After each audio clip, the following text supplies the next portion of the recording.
পুরো ক্লাসরুম এখন একদম শান্ত। একটু আগে এত হইচই করা সকল ছাত্রছাত্রীরা মুখে যেন কুলু ফেটে বসে আছে। এর অবশ্য একটাই কারণ, সকলের সামনে দাঁড়িয়ে আছে সম্মানিত পেটমোটা বাংলা স্যার। সাবিকের চেয়ে ওনার পেটটা বেশিই বড়, আর উনি সবসময় পেটে হাত দিয়ে হাঁটে। এই জন্য ওনার দুষ্ট ছাত্রছাত্রীরা ওনার পেছনে ওনাকে গর্ভবতী স্যার বলে।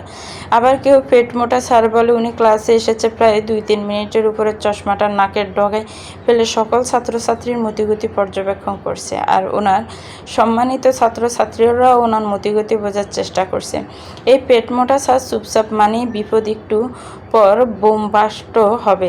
স্যার এবার সাথে করে নিয়ে আসা বইটা খুলতে খুলতে বলল, যারা যারা বাংলা বই আনুনি তারা দাঁড়াও, আর যারা এনেছো তারা 80 পৃষ্ঠা খোলো।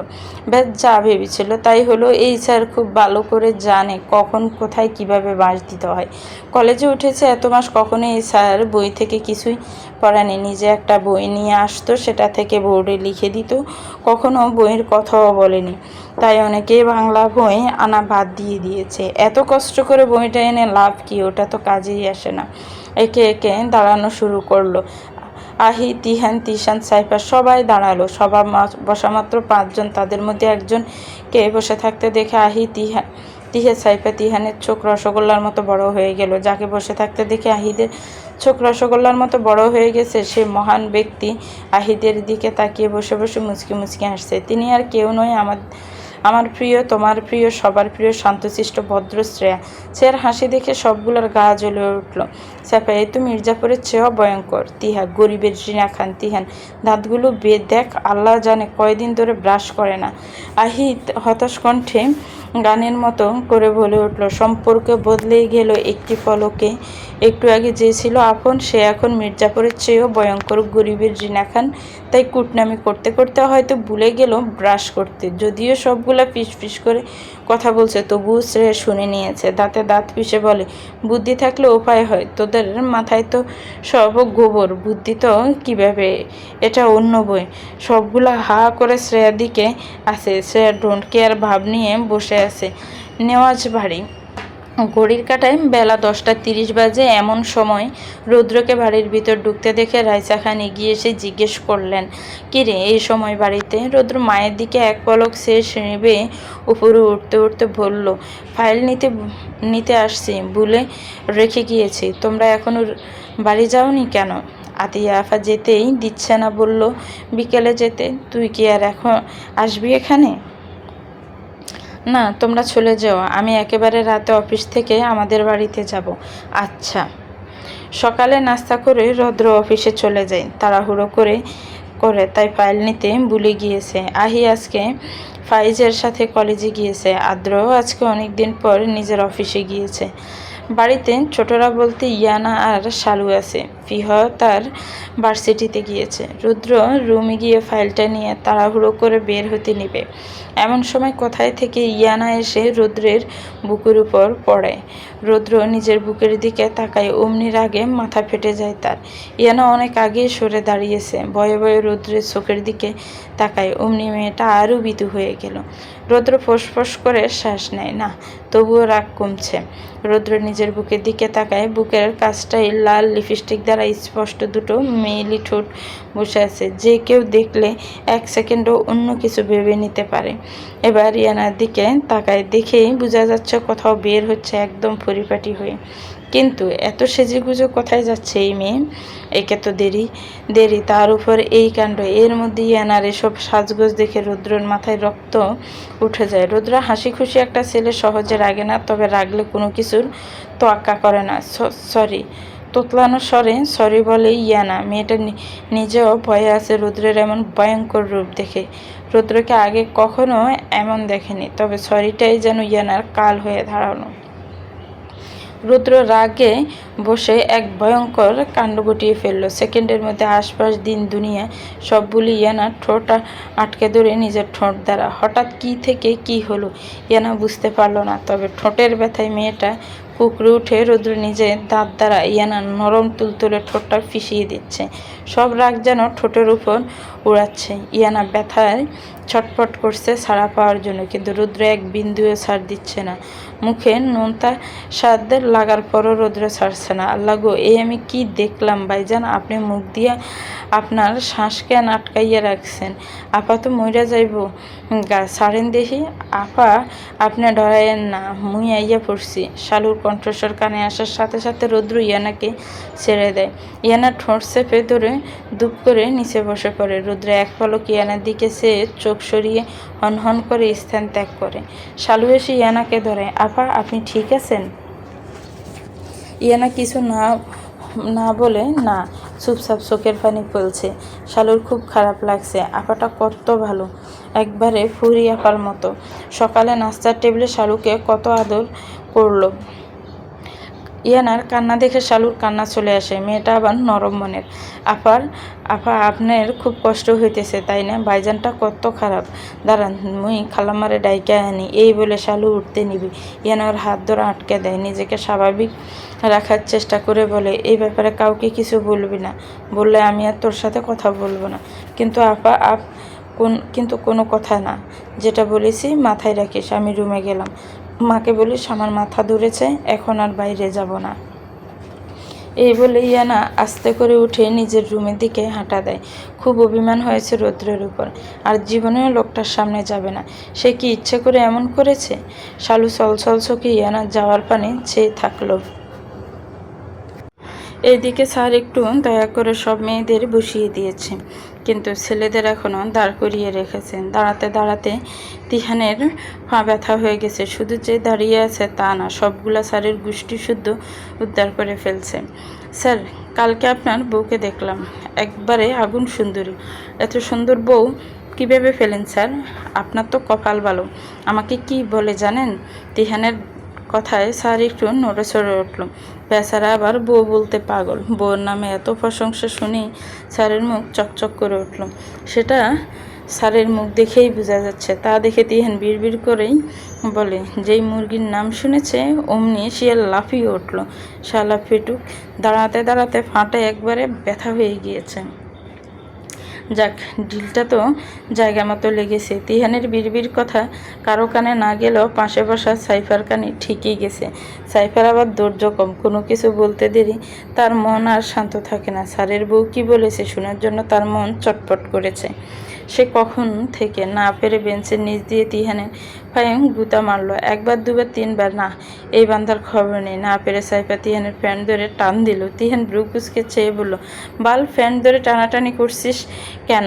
ছেলে মানুষ দেখলেই প্যান্ট টানতে ইচ্ছে করে, তাই না? শুন সাইফা, একদম আমার বউয়ের সম্পদের দিকে নজর দিবি না। বেচারি জানলে নাকের পানি চোখের পানি এক করে ফেলবে। সাইফা চোখ মুখ কুচকে ফেলে।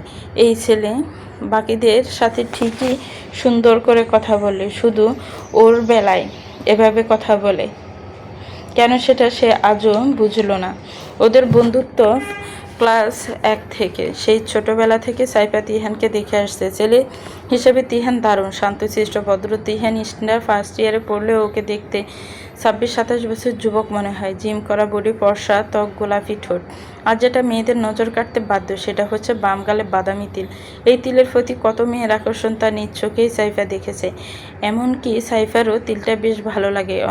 ক্লাসের অনেক মেয়ের ক্রাশ এই ছেলে। কত শত যে প্রপোজাল পাইছে হিসাব নেই, কিন্তু এই ছেলে কারোটা অ্যাকসেপ্ট করে না কেন আজও কেউ জানে না। তোর বউয়ের সম্পদ দেখার ইচ্ছা আমার নেইও। থাক, লজ্জা পেতে হবে না। তুই চাইলে আমার তোকে দেখাতে কোনো লা চুপ বেয়াদব, মাপ চাই ভাই। তোর ফ্যান টানাটাই আমার জীবনের সবচেয়ে বড় ভুল হয়েছে, ক্ষমা কর। বলেই সাইফা অন্যদিকে ঘুরে বসে। তিহান ঠোঁট চেপে হাসি আটকানোর চেষ্টা করে। কি হলো তিহান, কি বলেছে? বললে না তো? স্যারের কথায় তিহান সোজা হয়ে দাঁড়ায়, তারপর ডোন্ট কেয়ার ভাব নিয়ে বলে, যদি বলি আমাকে প্রপোজ করেছে। কি? স্যারের চিৎকারে সবাই কানে হাত দিয়ে ফেলেছে, তবে তিহানের কোনো হেলদোল নেই। সে ভালোই মজা পাচ্ছে। শালা বুঝ, এবার কষ্ট। দাঁড়াতে দাঁড়াতে পাটা ব্যথা হয়ে গেল। আরে স্যার, এত হাইপার হবেন না, মজা করেছি। এতক্ষণে স্যারের কলিজায় পানি এলো। বেচারা স্যার বউ নিয়ে একটু বেশিই ভয় পায়। একদিকে এইদিকে বাকিরা ঠোঁট টিপে হাসছে। স্যার সবার দিকে এক পলক তাকালো। না, এখানে আর থাকা যাবে না। কথায় আছে না, দুর্বল জায়গা জানলে শয়তানেও পিছে পড়ে। আজ স্যারের অবস্থাও তেমন। তিনি নিজের প্রয়োজনীয় জিনিসগুলো নিয়ে যেতে যেতে বলল, আজ এখানে ক্লাস শেষ, আর কাল থেকে বই নিয়ে আসিও সবাই। স্যার বের হয়ে যেতেই সবাই অট্টহাসিতে মেতে উঠল। তিহান দুপ করে সাইফার পাশে বসে পড়ল। সর বুটকি, জায়গা দে, পাটা একেবারে গেলু আমার। সাইফার রেগে তিহানের চুল টেনে বলল, তোর বউ বুটকি চালা?